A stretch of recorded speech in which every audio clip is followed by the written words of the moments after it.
Okay, guys, we got everything torqued down and the brakes are bled. Since this has stainless steel braided brake lines, I want to tell you, excuse me, the brakes are easiest pie to bleed. They're really easy to bleed. I mean, really easy. So, yeah.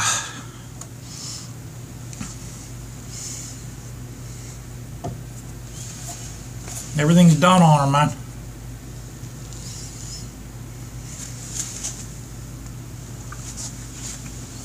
She's all done. Now, I didn't balance these because I'm waiting to see what it rides like. If I feel the need to balance it, I will put balancing beads. I mean, all I got to do is break the bead and shove some beads in here. You could even put balancing beads in through the valve stem. There's certain, I think they're called Dyna beads. Some Dyna beads you can do that with, but that's no problem for me to break the bead and put balancing beads in here if I have to. But as you see, here's the red mark right here. It's really hard to see. That's exactly lined up with my valve stem, and the same for the rear wheel. On alloy wheels, you have to do that. Now, according to what I read about the modern tires, they're real close to being balanced by themselves. And for my highway, excuse me, I really don't go on the highway a lot with this, so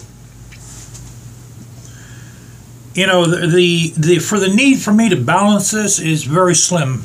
That's very slim need to balance it, guys, because I cruise around, man. I cruise around on like 35, 45 mile an hour roads with this. That's really all I do. But yeah, it's the front's all done.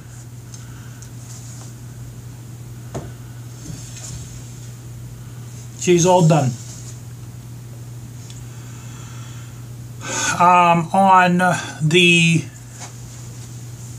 On this one fender bracket hole, I had to put a washer for my fender to be symmetrical on each side of the tire.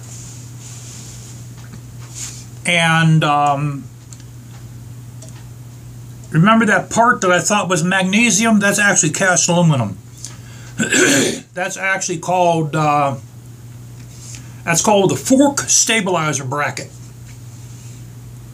That's made out of cast aluminum. So I found that out on my own, and I'll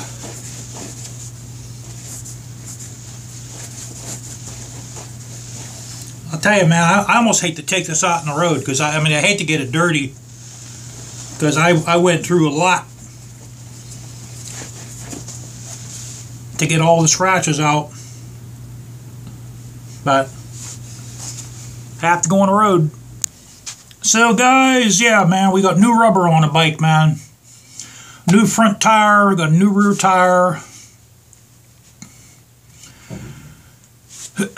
Now this takes .5. It takes .5 brake fluid. That's what was in here. That's what when I bled the brakes. I used .5 in here.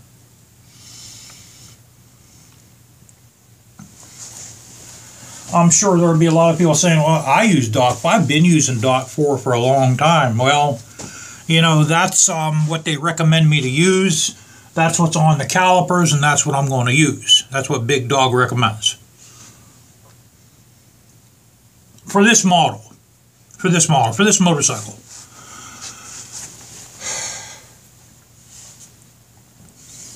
Here, let me see if I can get you guys another side. I want to show you how I positioned the cotter pin on this. Alright, let's see if we can point the cotter pin up for you guys.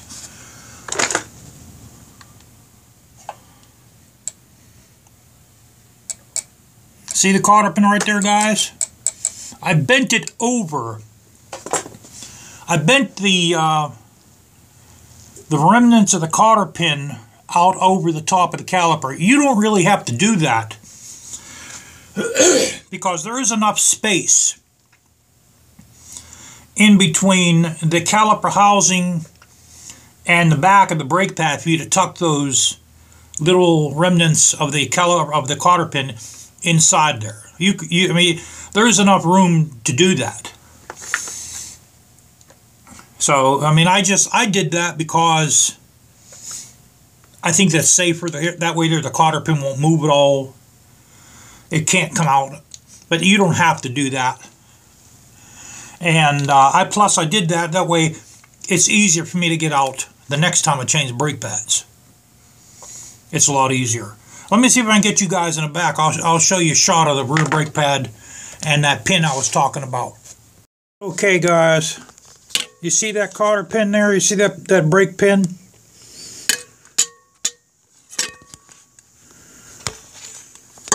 There.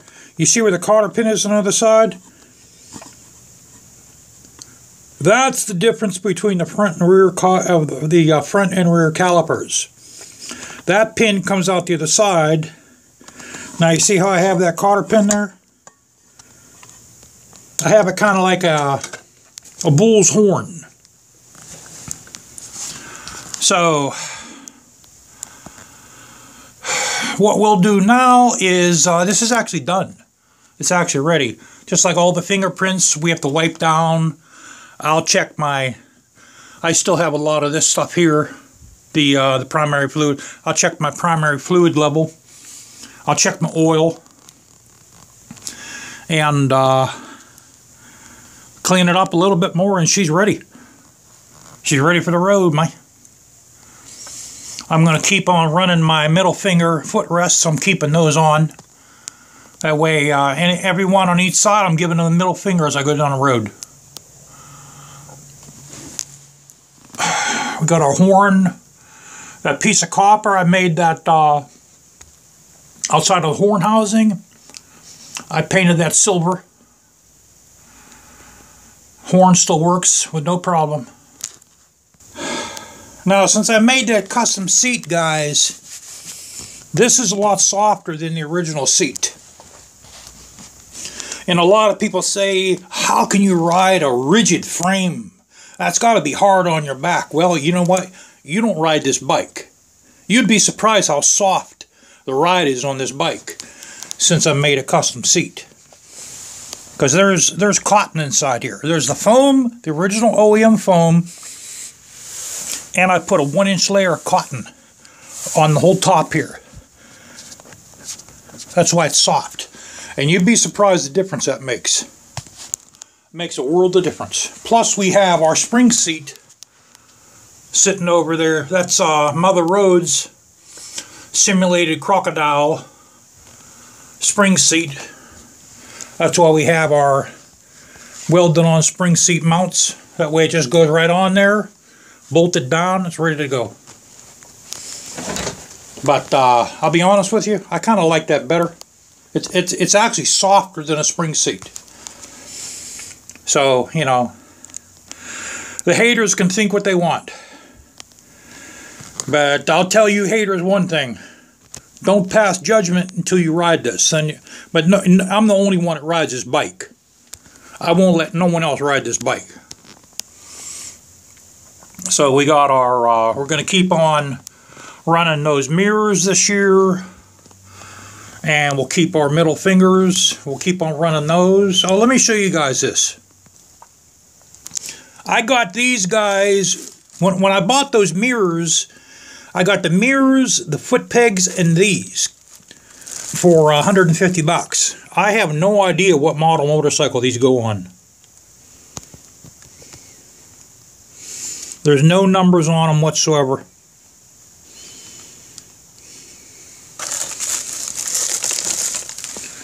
I mean, these came from England, so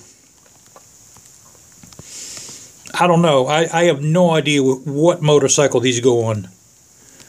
Because I'm going to probably either give them away or put them on eBay.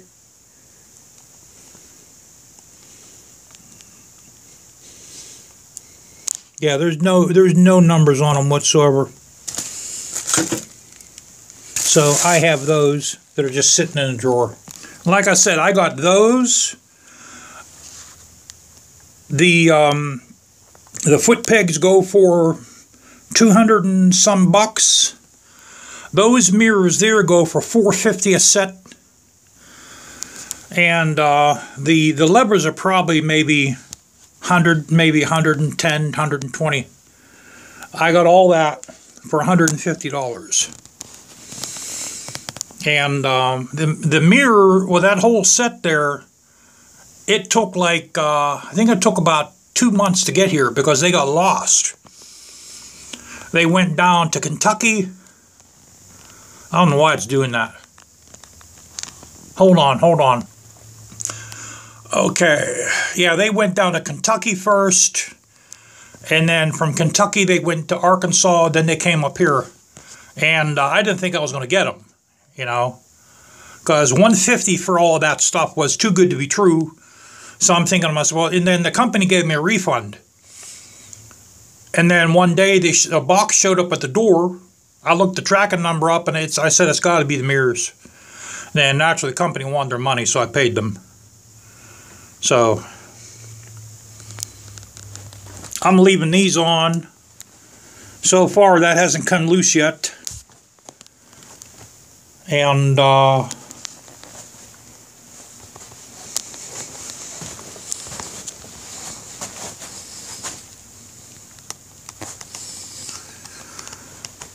we'll leave that on the jack tonight. And I'll see if I can shine the rear wheel up, and we'll take it off the jack. Then the part of the frame that's right in front of the rectifier, I'm going to touch that up a little bit. And I might be able to get this out next week, guys. Next week it's going to be warm enough, man. And all the salt's washed away from the rain, so... Alright.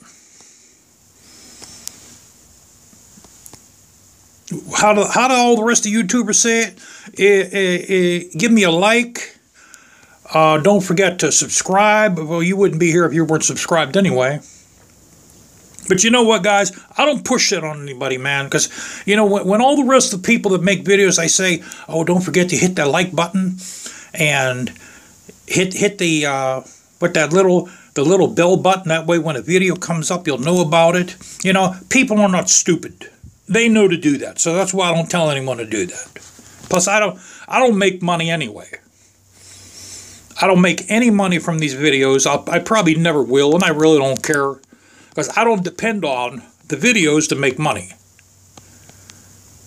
So, see you later. Have a good day, guys, and take care. Okay? I'm always thinking, everybody, take care of yourselves.